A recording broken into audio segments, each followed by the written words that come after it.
Monsieur Martin Delaunay, lui, est là. Merci, Madame le Président. Je comprends quand Madame Lambert dit avoir eu du mal à faire un projet d'avis. Effectivement, ce n'est pas simple. C'est suite à une catastrophe que l'Union européenne se réveille.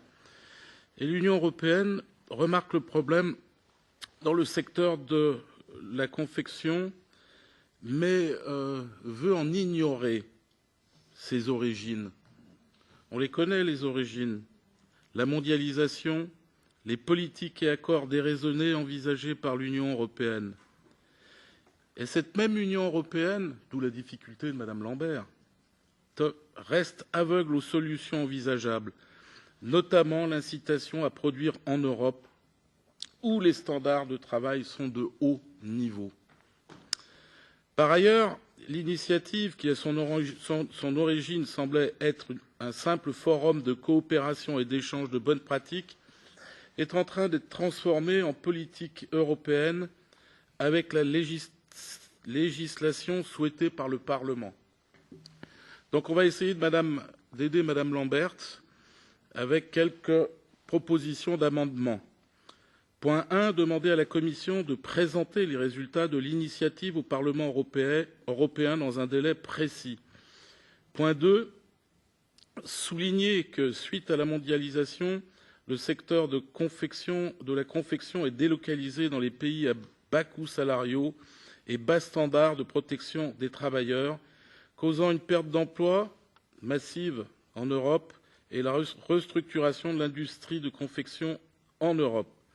Point 3, souligner que l'introduction de préférences nationales dans les marchés publics, déjà, ainsi qu'une meilleure information sur l'origine des produits pourrait sensibiliser les consommateurs et les encourager à choisir selon la qualité du produit, mais surtout les conditions de production, et ne pas s'arrêter au simple paramètre du prix.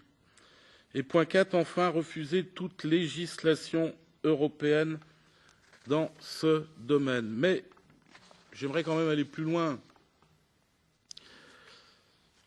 Je crois qu'il faudrait être beaucoup plus critique que cela, car il s'agit une fois plus d'une initiative, excusez la force de ce qualificatif, d'une initiative hypocrite, qui vise à donner bonne conscience aux Européens avec des protections et des textes qui, nous le savons très bien, ne serviront à rien.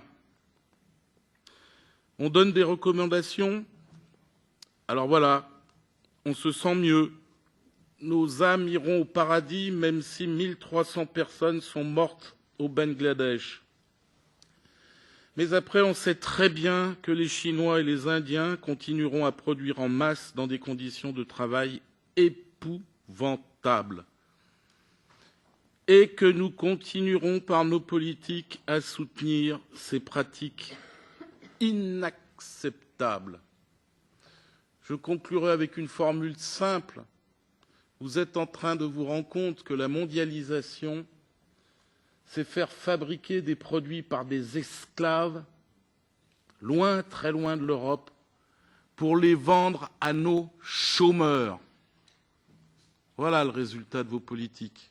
Et là, je suis désolé, Madame Lambert, vous avez beaucoup de courage, mais je suis désolé que l'on soit finalement d'une très grande inefficacité. Je vous remercie.